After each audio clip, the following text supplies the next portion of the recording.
بسم الله الرحمن الرحيم. اللهم إني أسألك برحمتك التي وسعت كل شيء وبقوتك التي قهرت بها كل شيء وخضع له كل شيء وذل له كل شيء وبجبروتك التي غلبت بها كل شيء وبعزتك التي لا يقوم لها شيء وبعظمتك التي ملأت كل شيء وبسلطانك الذي على كل شيء وبوجهك الباقي بعد فناء كل شيء وبأسمائك التي ملأت أركان كل شيء وبعلمك الذي أحاط بكل شيء وبنور وجهك الذي أضاء له كل شيء. يا نور يا قدوس يا أول الأولين ويا آخر الآخرين. اللهم اغفر لي الذنوب التي تهتك العصام. اللهم اغفر لي الذنوب التي تنزل النقام. اللهم اغفر لي الذنوب التي تغير النعم. اللهم اغفر لي الذنوب التي تحبس الدعاء. اللهم اغفر لي الذنوب التي تنزل البلاء. اللهم اغفر لي كل ذنب أذنبته وكل خطيئة أخطأتها. اللهم إني أتقرب إليك بذكرك واستشفع بك إلى نفسك واسألك بجودك أن تدنيني من قربك وأن توزعني شكرك وأن تلهمني ذكرك. اللهم إني أسألك سؤال خاضع متذلل خاشع أن تسامحني وترحمني وتجعلني بقسمك راضيا قانعا وفي جميع الأحوال متواضعا. اللهم وأسألك سؤال من اشتدت فاقته وانزل بك عند الشدائد حاجته وعظم فيما عندك رغبته. اللهم عظم سلطانك وعلى مكانك وخفي مكرك وظهر أمرك وغلب قهرك وجرت قدرتك ولا يمكن الفرار من حكومتك. اللهم لا أجد لذنوبي غافرا ولا لقبائحي ساترا ولا لشيء من عملي القبيح بالحسن مبدلا غيرك. لا إله إلا أنت سبحانك وبحمدك ظلمت نفسي وتجرأت بجهلي وسكنت إلى قديم ذكرك لي ومنك علي.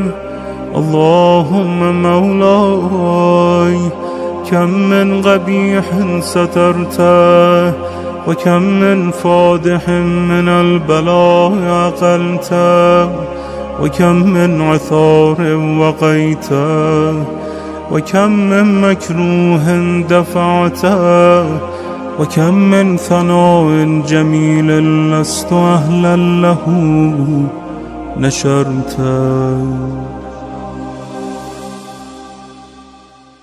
اللهم عظم بلائي وأفرط بي سوء حالي وغسرت بي أعمالي وقعدت بي أغلالي وحبسني عن نفعي بعد أملي وخدعتني الدنيا بغرورها ونفسي بجنايتها ومطالي.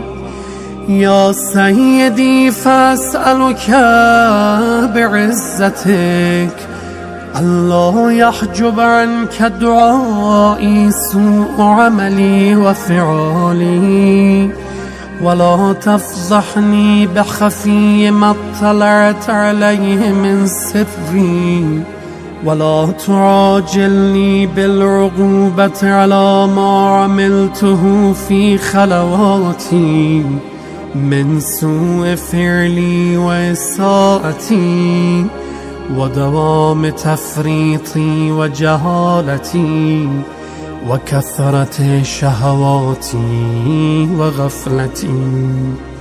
وكن اللهم بعزتك لي في كل الأحوال رؤوفا وعلي في جميع الأمور عطوفا. إلهي وربي من لي غيرك أسأله كشف ضري والنظر في أمري. إلهي ومولاي أجريت علي حكما اتبعت فيه هوى نفسي ولم أحترس فيه من تزيين عدوي فغرني بما أهوى وأسرده على ذلك القضاء فتجاوزت بما جرى علي من ذلك بعض حدودك وخالفت بعض أوامرك فلك الحمد علي في جميع ذلك ولا حجة لي فيما جرى علي فيه قضاءك وألزمني حكمك وبلاغك. وقد أتيتك يا إلهي بعد تقصيري وإسرافي على نفسي معتذرا نادما منكسرا مستغيلا مستغفرا منيبا مقرا مذعنا معترفا.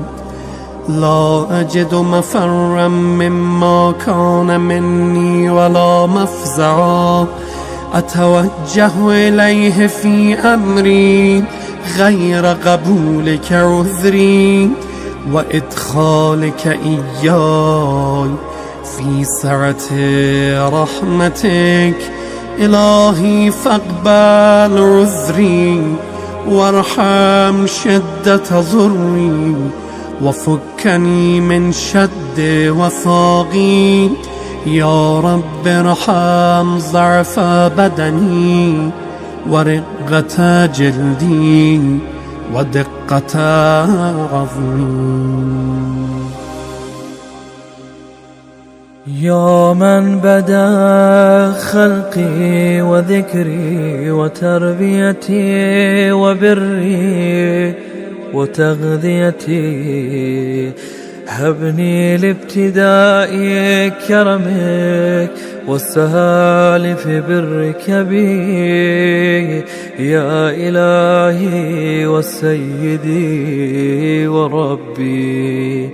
أترى كم نعذبي بنارك بعد توحيدك وبعد ما انطوى عليه قلبي من معرفتك ولهج بي لساني من ذكرك واعتقده ضميري من حبك وبعد صدق اعترافي ودعائي خاضعا لربوبيتك هيهات أنت أكرم من أن تضيع من ربيت أو تبعد من أدنيت أو تشرد من آويت أو تسلم إلى البلاء من كفيته ورحمته.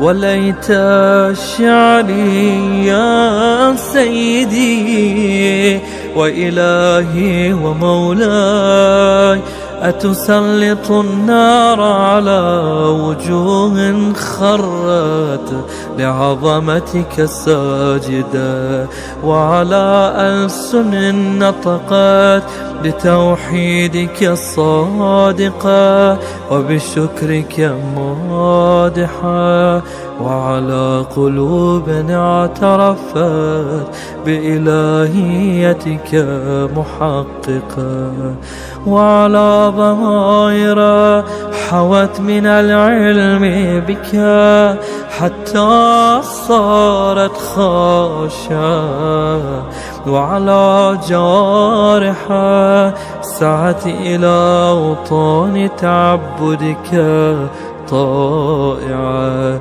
وأشارت باستغفارك مذعنة ما هكذا الظن بك ولو خبرنا بفضلك عاد يا كريم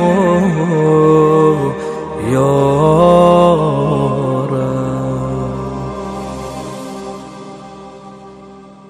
وأنت تعلم ضعفي عن قليل من بلاء الدنيا وعقوباتها وما يجري فيها من المكاره على أهلها على أن ذلك بلاء ومكروه قليل مكثور يسير بقاء قصير مدة.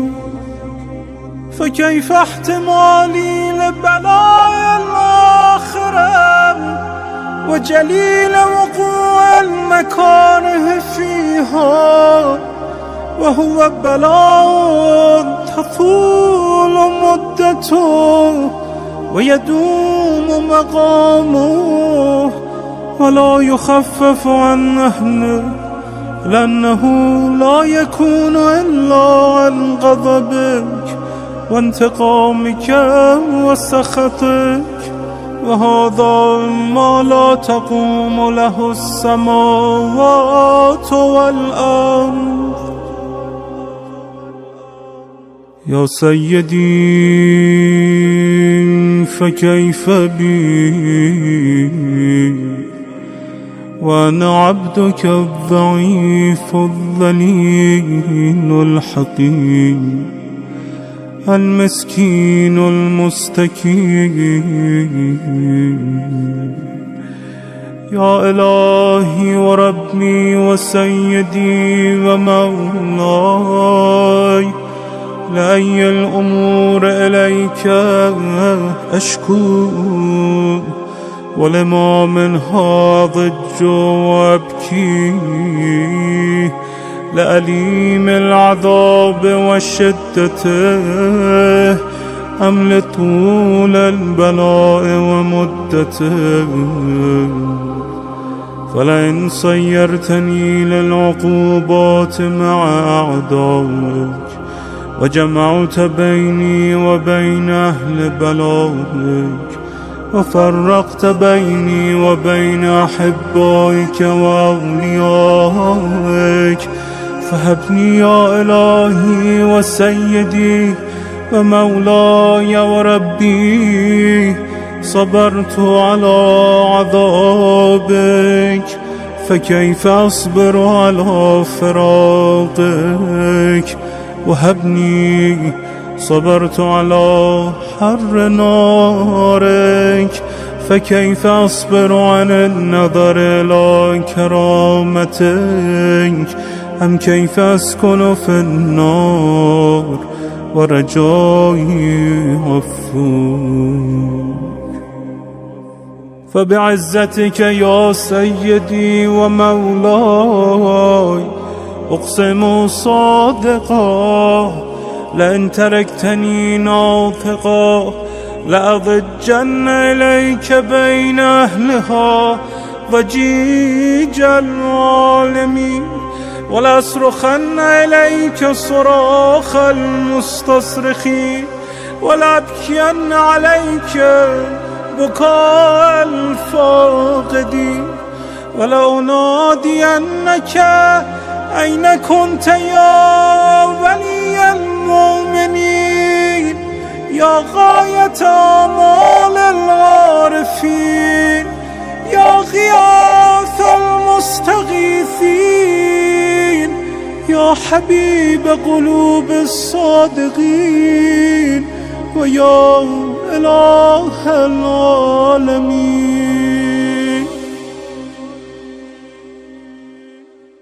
أفتراك سبحانك يا إلهي وبحمدك تسمع فيها صوت عبد مسلم سجن فيها بمخالفتك، وضاق طعم عذابها بمعصيته، وحبس بين أطباقها بجرمه وجريرته، وهو يضج إليك ضجيج مؤمل لرحمتك، ويناديك بلسان أهل توحيدك، ويتوسل إليك بربوبيتك. يا مولاي، فكيف يبقى في العذاب وهو يرجو ما سلف من حلمك؟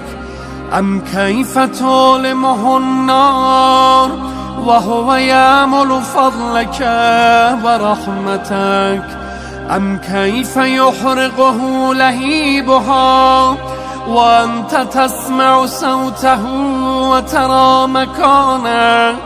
أم كيف يشتمل عليه زفيرها وأنت تعلم ضعفه؟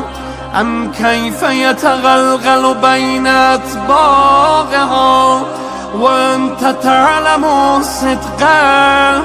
أم كيف تزجره زبانيتها وهو يناديك يا رب؟ أم كيف يرجو فضلك في عتقه منها فتتركه فيها؟ هيهات، ما ذلك الظن بك ولا المعروف من فضلك، ولا مشبه لما عاملت به الموحدين من برك وإحسانك. فباليقين أقطع لولا ما حكمت به من تعذيب جاحديك، وغضيت به من إخلاد معانديك، لجعلت النار كلها بردا وسلاما، وما كانت لأحد فيها مغرا ولا مغاما. لكنك تقدست أسماؤك، أقسمت أن تملاها من الكافرين من الجنة والناس أجمعين، وأن تخلد فيها المعاندين، وأنت جل ثناؤك قلت مبتدئا وتطولت بالإنعام متكرما. أفمن كان مؤمنا كمن كان فاسقا لا يستوون. إلهي وسيدي، فأسألك بالقدرة التي قدرتها وبالقضية التي حتمتها وحكمتها وغلبت من عليه أجريتها، أن تهب لي في هذه الليلة وفي هذه الساعة كل جرم أجرمته وكل ذنب أذنبته وكل قبيح أسررته وكل جغل عملته كتمت أو أعلنت، أخفيت أو أظهرت، وكل سيئة أمرت بإثباتها الكرام الكاتبين الذين وكلتهم بحفظ ما يكون مني، وجعلتهم شهودا علي مع جوارحي، وكنت أنت الرقيب علي من ورائهم والشاهد لما خفي عنهم، وبرحمتك أخفيت وبفضلك سترت، وأن توفر حظي من كل خير أنزلت أو إحسان فضلت أو بر نشرت أو رزق بسطت أو ذنب تغفره أو خطأ تستره. يا ربي يا ربي يا رب يا إلهي وسيدي ومولاي ومالك رقي، يا من بيده ناصيتي، يا عليما بضري ومسكنتي، يا خبيرا بفقري وفاقتي.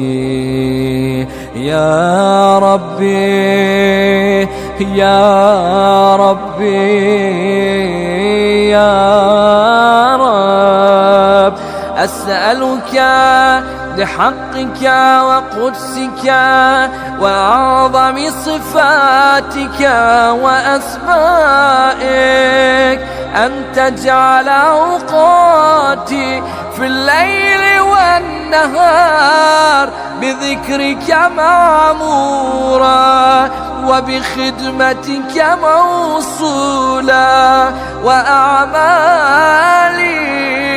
عندك مقبولا، حتى تكون أعمالي وأورادي كلها وردا واحدا، وحالي في خدمتك سرمدا. يا سيدي يا من عليه معولي،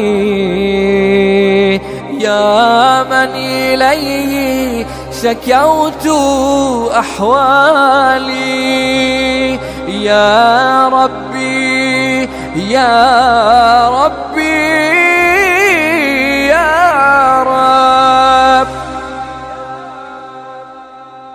قو على خدمتك جوارحي واشدد على العزيمة جوانحي وهب لي الجد في خشيتك والدوام في الاتصال بخدمتك حتى أسرح إليك في ميادين السابقين وأسرع إليك في البارزين وأشتاق إلى قربك في المشتاقين وأدنب منك دنب المخلصين وأخافك مخافة الموقنين وأجتمع في جوارك مع المؤمنين. اللهم ومن أرادني بسوء فأرد ومن كادني فكد واجعلني من أحسن عبيدك نصيبا عندك واقربهم منزلة منك وخصهم زلفة لديك فإنه لا ينال ذلك إلا بفضلك وجدني بجودك واعطف علي بمجدك واحفظني برحمتك واجعل لساني بذكرك لهجاء وقلبي بحبك متيما ومن علي بحسن إجابتك وأقلني عثرتي واغفر زلتي فإنك قضيت على عبادك بعبادتك وأمرتهم بدعائك وضمنت لهم الإجابة فإليك يا رب نصبت وجهي وإليك يا رب مددت يدي فبعزتك استجب لي دعائي وبلغني مناي ولا تقطع من فضلك رجائي واكفني شر الجن والإنس من أعدائي.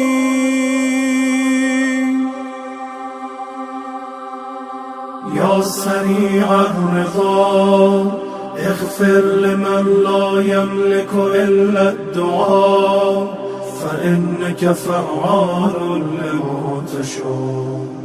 يا من اسمه دواء وذكره شفاء وطاعته غنى ارحم من رأس ماله الرجاء وسلاحه البكاء.